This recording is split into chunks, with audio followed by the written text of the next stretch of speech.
5টি নারকেল গাছে যথাক্রমে 12, 15, 21, 31, 16টি নারকেল হয়েছে। 5টি গাছে গড়ে কত সংখ্যায় নারকেল হয়েছে? গড় বার করার জন্য প্রথমে আমাদের যে কাজটা করতে হবে, মোট বার করতে হবে। মোট অর্থাৎ 12, 15, 21, 31, 16 যোগফল। এই যোগফলটাকে যতগুলি গাছ রয়েছে ততগুলি গাছ দিয়ে ভাগ করতে হবে, অর্থাৎ যতগুলি গাছের গড় চেয়েছে 5টি।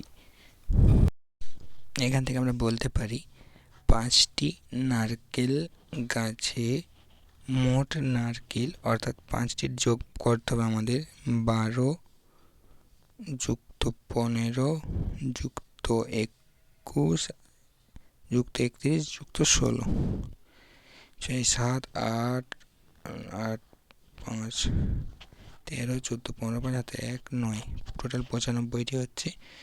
গড় সমান 95কে আমরা যতগুলি গাছ রয়েছে 1, 2, 3, 4, 5, 5টি গাছ 5 দিয়ে ভাগ করলে পেয়ে যাব 19। তো আমাদের এটার জন্য সঠিক গড় হয়ে যাচ্ছে 19।